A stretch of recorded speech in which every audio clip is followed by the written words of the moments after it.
Welcome. This is Charyn Harris, author of The Art of War for Creatives. Thank you for being here. Not only do we have to be aware of the forces around us, but also the forces within our minds that may stop us from reaching our full potential. So please, find a quiet spot, get into a comfortable position, and close your eyes. As you listen, relax, reflect, and reframe as I read quotes from The Art of War by Sun Tzu. Let's begin.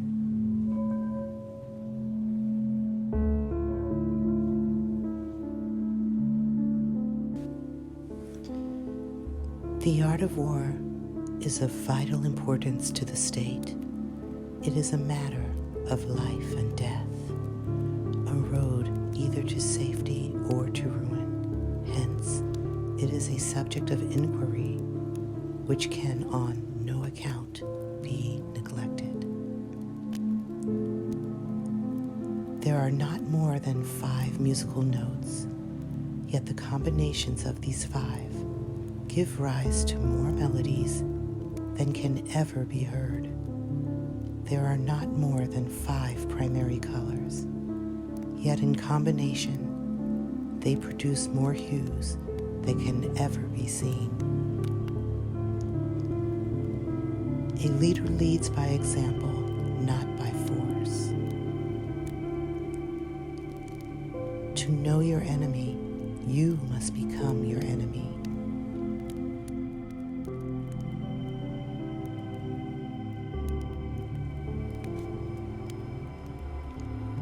The wise warrior avoids the battle. Keep your friends close and your enemies closer. Be extremely subtle, even to the point of formlessness. Be extremely mysterious, even to the point of soundlessness. Thereby, you can be the director of the opponent's fate. To win 100 victories in 100 battles is not the acme of skill. To subdue the enemy without fighting is the acme of skill. The whole secret lies in confusing the enemy so that he cannot fathom our real intent. Supreme excellence consists of breaking the enemy's resistance without fighting.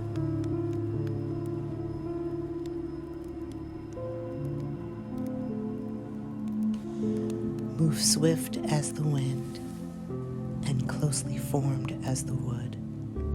Attack like the fire and be still as the mountain.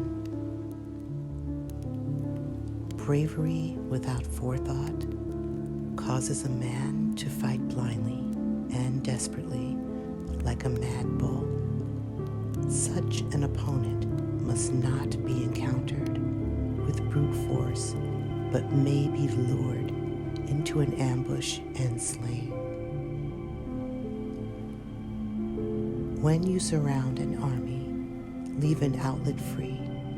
Do not press a desperate foe too hard. Engage people with what they expect.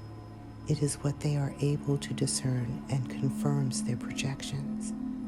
It settles them into predictable patterns of response, occupying their minds while you wait for the extraordinary moment that which they cannot anticipate.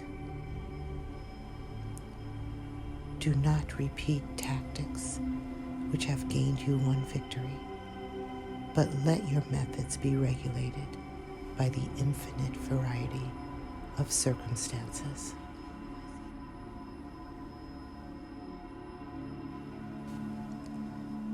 Supreme excellence consists of breaking the enemy's resistance without fighting. If he sends reinforcements everywhere, he will everywhere be weak.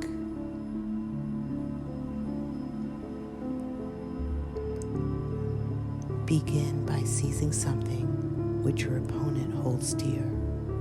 Then he will be amenable to your will. Strategy without tactics is the slowest route to victory. Tactics without strategy is the noise before defeat. It is easy to love your friend, but sometimes the hardest lesson to learn is to love your enemy. When the enemy is relaxed, make them toil.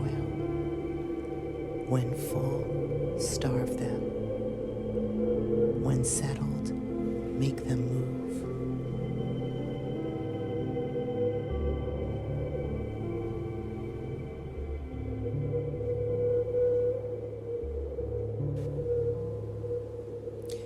If you know the enemy and know yourself, you need not fear the result of 100 battles. If you know yourself but not the enemy, for every victory gained, you will also suffer a defeat.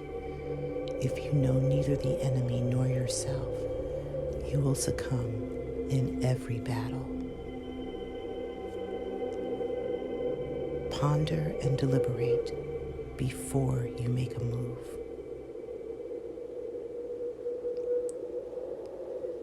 The quality of decision is like the well-timed swoop of a falcon, which enables it to strike and destroy its victim. Let your plans be dark and impenetrable as night, and when you move, fall like a thunderbolt.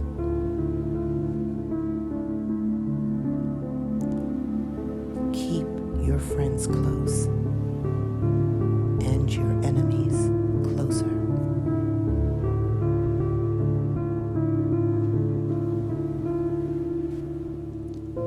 Build your opponent a golden bridge to retreat across. In the midst of chaos, there is also opportunity. Quickness is the essence of the war.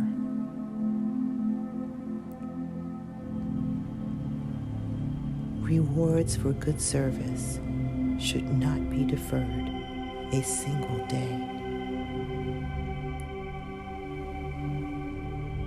Move not unless you see an advantage. Use not your troops unless there is something to be gained. Fight not unless the position is critical.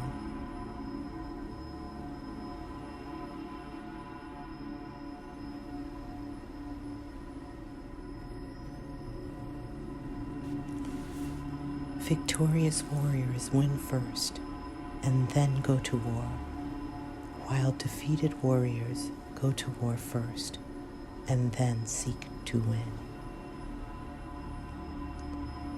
Opportunities multiply as they are seized. Invincibility lies in the defense, the possibility of victory in the attack.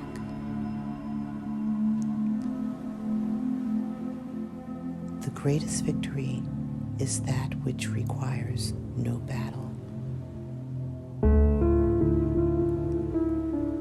There is no instance of a nation benefiting from prolonged warfare. So, in war, the way is to avoid what is strong and strike at what is weak.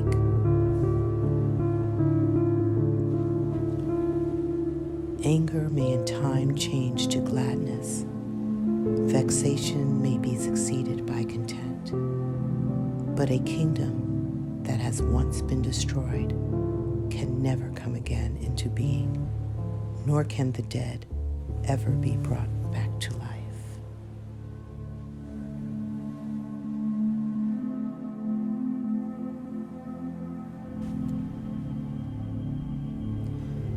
When the enemy is relaxed, make them toil. When full, starve them. When settled, make them move. When strong, avoid them. If of high morale, depress them. Seem humble to fill them with conceit. If at ease, exhaust them. If united, separate them. Attack their weaknesses. Emerge to their surprise.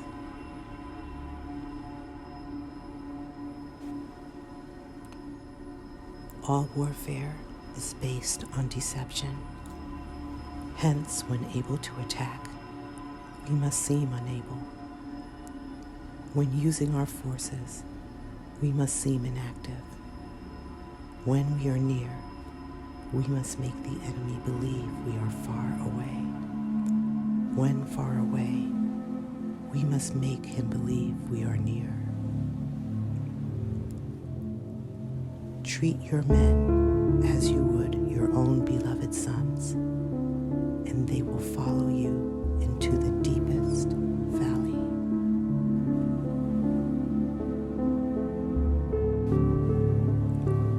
There are roads which must not be followed, armies which must not be attacked, towns which must not be besieged, positions which must not be contested, commands of the sovereign which must not be obeyed.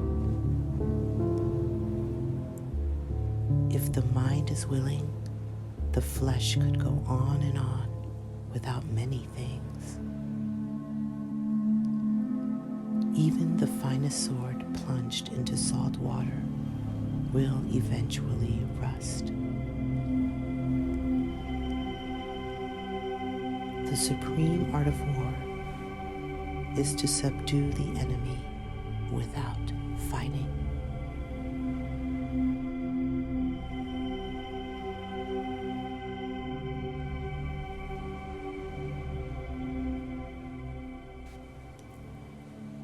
Thus we may know that there are 5 essentials for victory.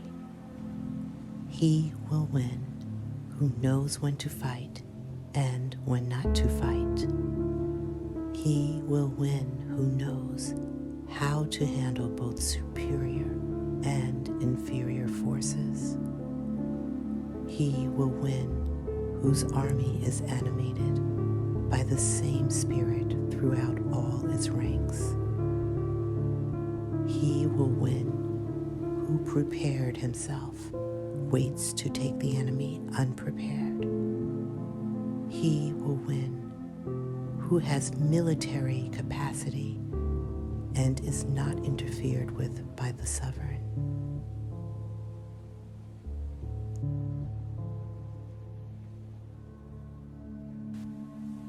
This concludes the guided portion of this meditation. Please be still, and if you like, stay until the end. We will meet again very soon. Thank you for being here, and thank you for being